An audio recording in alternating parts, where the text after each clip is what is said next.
European Union Commission, the UN Women, and the United Nations Population Fund reports have shown that several types of violence against women and girls continue to intensify. There have been reports such as abuse, like intimate partner violence, sexual harassment, child marriage, and female genital mutilation. It therefore remains a key challenge that needs consistent discussions if we want to address it.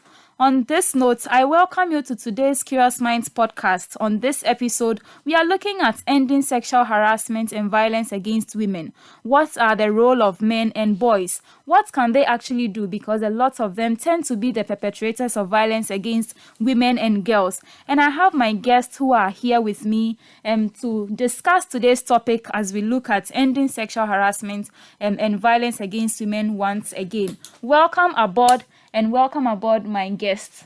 Thank you. So I would want you all to introduce yourself, and I believe that with this set, we are going to have a very interesting episode on today's discussions. So from my left side, the female with us.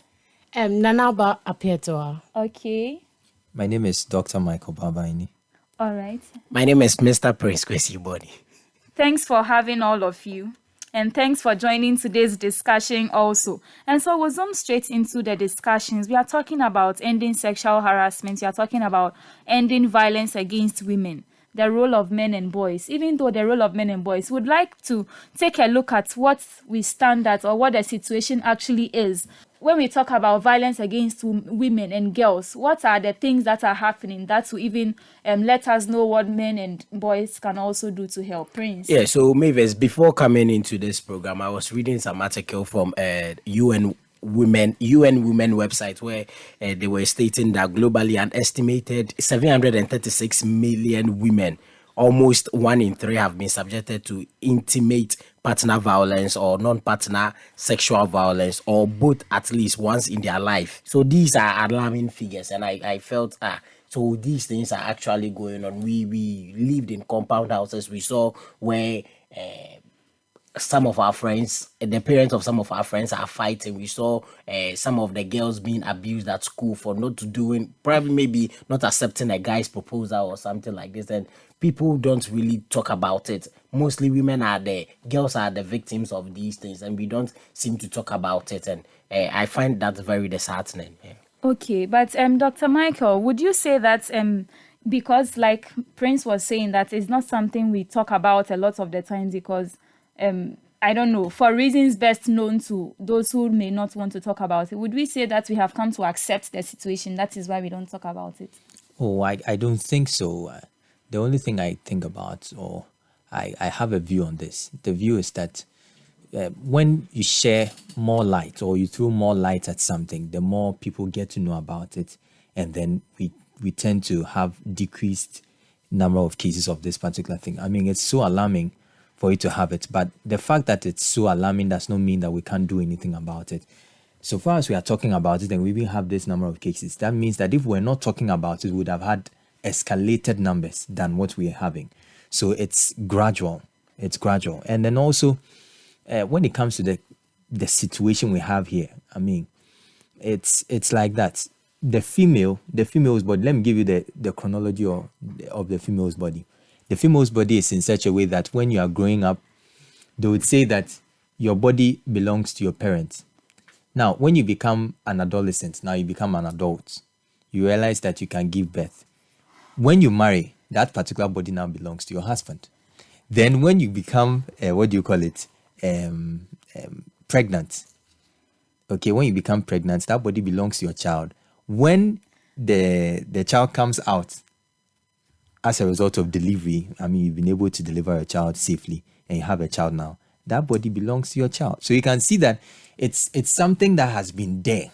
Okay. We tend not to tell the females that your bodies are not there. I mean, they are not for your parents. They belong to you first before any other person. I think we'll even come back to that situation, but I would want to take Abes bite on the fact that the situation we find ourselves in, 1 in 3 women having been abused in one case or the other. What do you think about that? I think that, just as Doc said, for whatever reasons, which I think that has to do with most of the time ignorance. Okay. So they are ignorant of the fact that they have the right to their body, and then that's they can even report an intimate partner when the partner abuses them. So I agree with Doc also that it would have to do with the education, making people aware, making people know what is on the ground and what they themselves can do to prevent themselves from getting involved or being violated. Okay, so we are talking about ending sexual harassment and violence, not reducing it. We are talking about ending, or yes. And so we'd even ask ourselves that why are women in the first place vulnerable to things like this? Why are they vulnerable to violence? Because we have men who can equally be violated, or there are people who are violated, but women seem to be more, or seem to be at the suffering side most of the times. Why is it like that?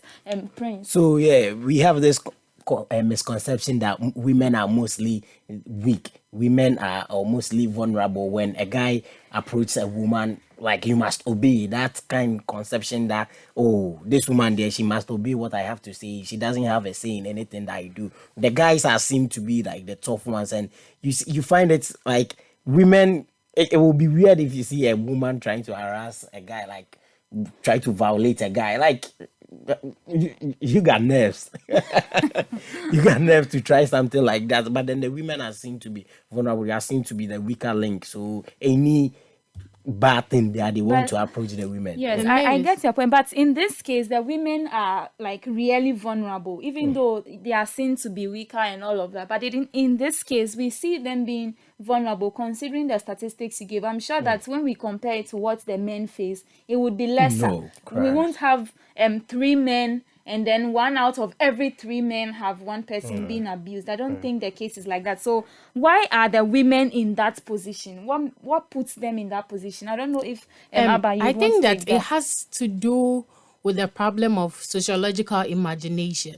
So the society has this thing that women are not the head, the men are the head. So even before a woman gets into marriage, she has been advised to always obey her husband. Yes, and always submit to the husband. So it's even difficult to get women report their husband to the police, because they think that it is even it's a disgrace to be married and then divorced because of violence. So some of them just stay in it because of that sociological ideology that even if they will die, they would die in a marriage than to be divorced because of what society thinks of them, which I think is a problem. So it just starts from the society, it starts from the beginning, and then it goes like that. That is why a lot of women face these situations of violence. Okay, Doc.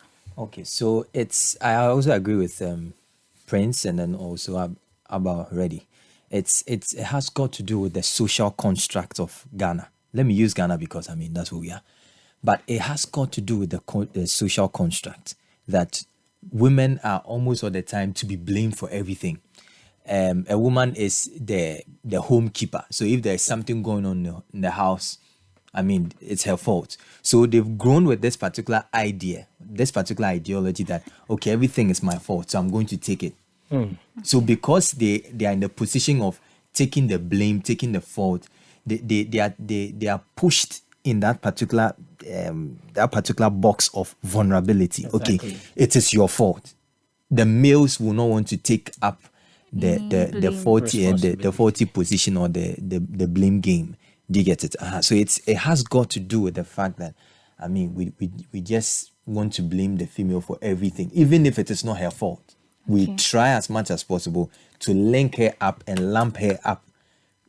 Do you get it? So even if it's a guy who blatantly told a lie or did something, we all want to push it on the lady as well, so that it makes it okay, just to massage the ego of a man.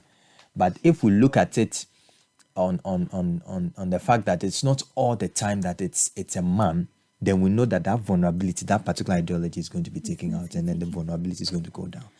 Okay, so if you just tuned in, we are still live on Curious Minds podcast, and today's episode we are looking at ending sexual harassment and sexual violence against women, the role of men and boys. What can the men do? Because they tend to be the perpetrators of these kind of violence that women are facing. And so what can the women themselves also do? What are the causes of these things before we even get to the stage of getting men to buy into it and to support the women, so we don't have anything like men violating women? That is not to say that only men violate the women. There are women who may also violate the women. But what can men do so that collectively we can fight this canker? And so still on the vulnerability, let's look at girls. When it comes to girls, things like child marriage, things like FGM, you would ask yourself that why do girls find themselves in these positions? And would we still come back to the fact that it is their own actions or it is their own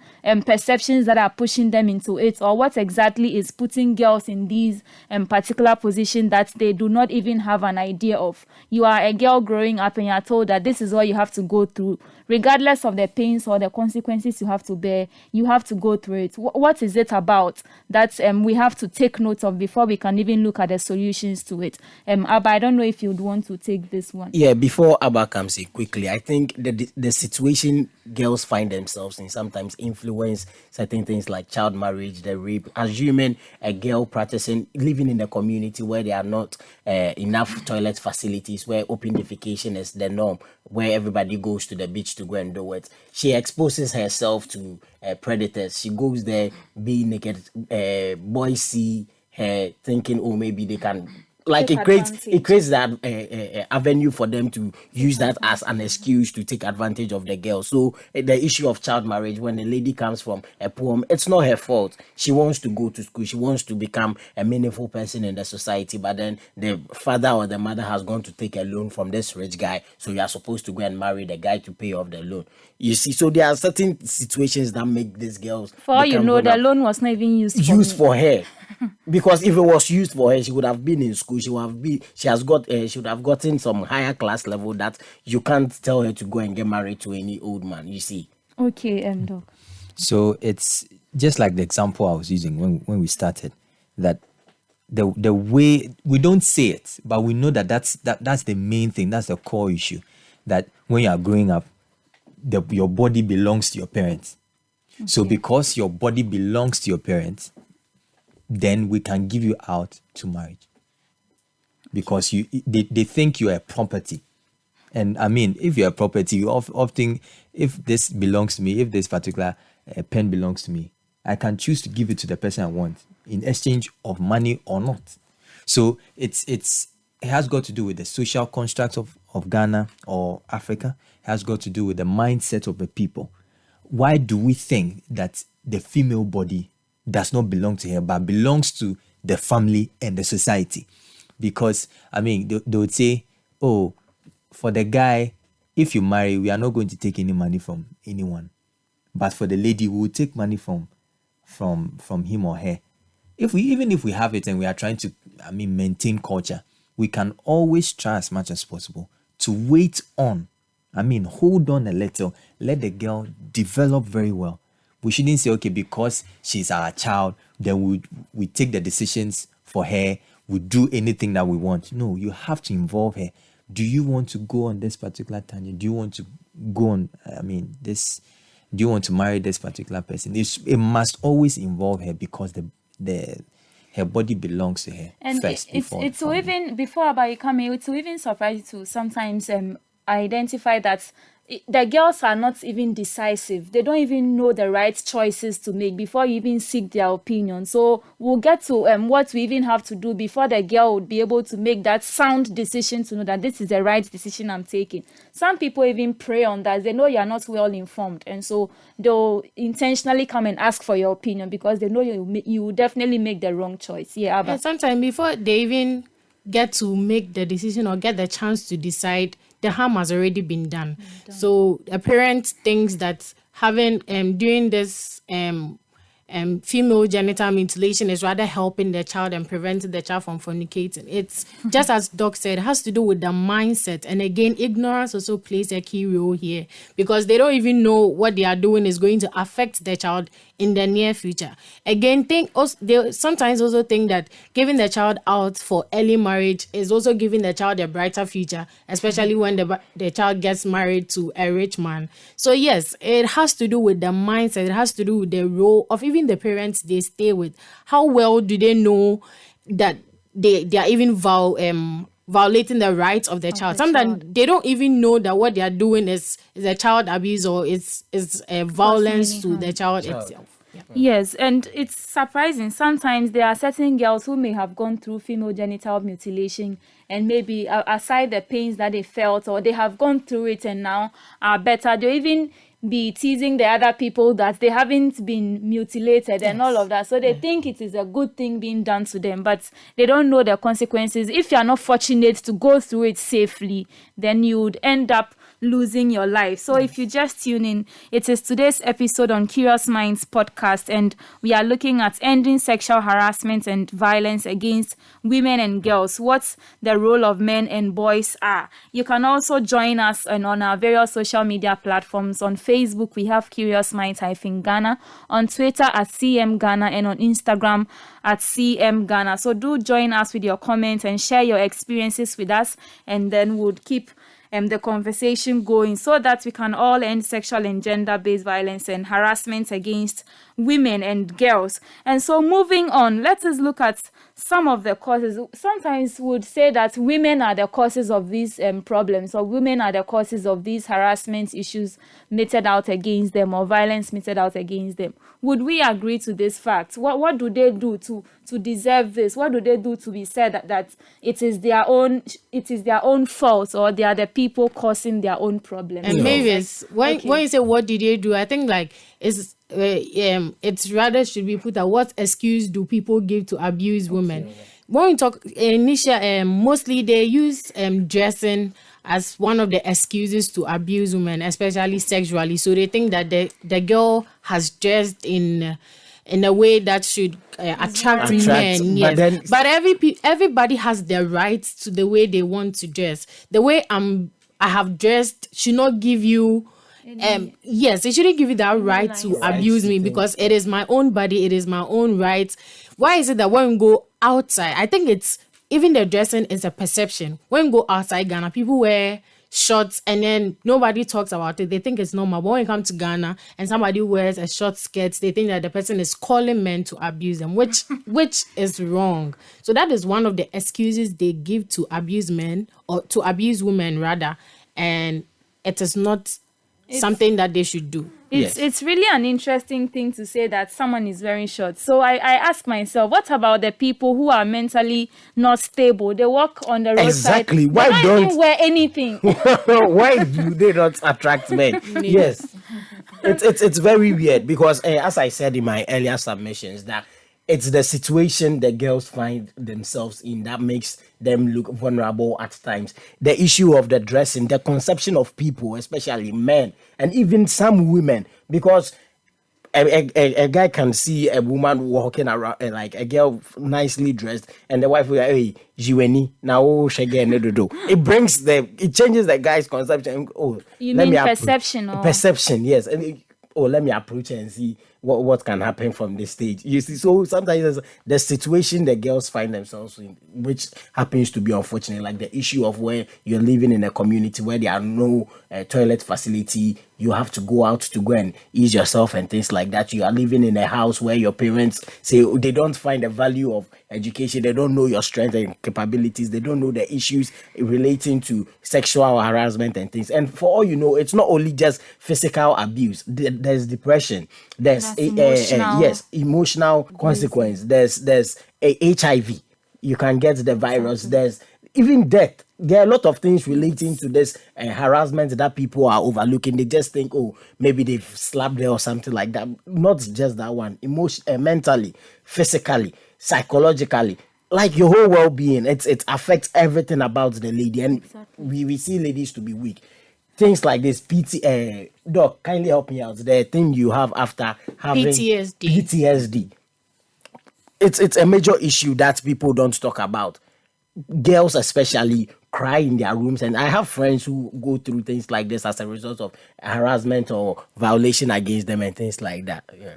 Okay, and so talking about these things, it means that we shouldn't continue to say girls are the problems or they are the people creating their own problems. But aside that, we know that they may have some part to play in it, even though some may say that, even in our community, some are saying that it is because this girl is so aggressive or she's too confident. She has to be A, B, C, D, because that is what society expects of us. But I mean that this is the time we need to change some of these perceptions and begin to appreciate everybody equally, because we are all calling for gender equality, and so we shouldn't abuse any person's rights. But here comes the question. So what can the men do? Because it is clear that a lot of the women who are abused or violated against are done by men and boys. So what should the boys do? For instance, in the schools or in the community, what can they do to help this situation? It's simple, Mavis. We should empower the girls. We should give them the opportunity. We should give them the benefit of the doubt. We should make them feel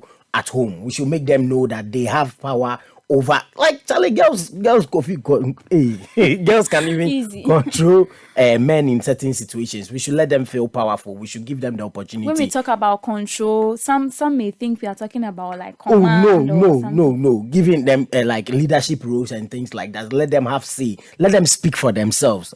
Empower them to take actions for their development. Okay. Also, usually girls within the ages of 15 and 25 are mostly in a relationship with the other sex, and usually they also like to feel vulnerable to the people that they are in a relationship with. So I think that the men who have the relationship with these women should be the shoulder for them to cry on. They shouldn't take advantage of them when they are feeling emotionally and psychologically down, but they should take that opportunity to use it to make them feel okay, to make them feel wanted, to make them feel loved, and not just take advantage of them because they have emotional issues or they have psychological issues.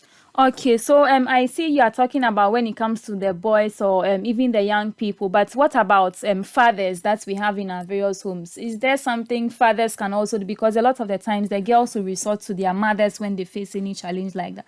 But what can the fathers do? Okay, so for me, I feel that we should talk about it. When you talk about it, then it brings a certain kind of light to the situation. A lot of people, they are primitive. Let me use the word primitive. It's something that they've known since childhood. So they don't know that these things are actually wrong. But when the fathers talk to them about it, my son, if you see a girl wearing this kind of suggestive dresses, it does not give you the leverage for you to do whatever you are going to do. That body belongs to her. When she says no, it is a definite no. It is a no which is in caps, it is boldened, italicized, and underlined. Loud. No. Staring in your face. It is having a font size 72. And you get it. A no is a no. When she says no, I don't want it, it means no. It doesn't mean you see, guys, we have this particular idea that when you push forward or when you force it, it means that you are doing well. She would agree to it. But no, when she says no, it's a no. So I think that our fathers should be talking to the sons about it. The boys should be talking about it, like the way we talk about our sports. We should talk about it when we go to our groups. And then I think that over time, more and more people will get to know that this is a big issue and then we need to talk about it. This is a big issue and we need to talk about it. And so even comes to the fact that our socialization, even from childhood till we grow up and all of that, plays a part in even how girls see themselves and then how boys also see the girls. Because just like you all have been sharing that a lot of the times about the society, we have to please the society, what is expected of us. So how we are socialized, even with the media, how the media is making us be socialized in our own way, and then how the orientation that we receive from our parents and all of that. Before we go, I would want you to just share your final words in just like 10 seconds from each of you, your final words to the boys that you want to help in ending sexual harassment. Exactly. Fathers, involve daughters in conversation relating to these topics. Boys, empower girls when you feel when you see them feeling down. Simple. Okay, Doc. Boys, call out your fellow boys if they do the wrong thing. Thank you. Boys who have the chance to be on social media should also stop body shaming and objectification of women. Thank you very much for doing the listening. This has been Curious Minds podcast, and today's episode we looked at ending sexual harassment and violence against women and girls, the role of men and boys, and we've all learned what we should be doing in our own small ways to contribute to the bigger picture. So we come your way same time again. Our executive producer has been Kingsley Obinchire, with Michael Tetedoku supporting. My name is Mavis Nakole Ayi, your host, and my guests have been Nanaba Apietua, Dr. Michael Baini, and Prince Bonnie. Thank you very much for doing the listening. See you.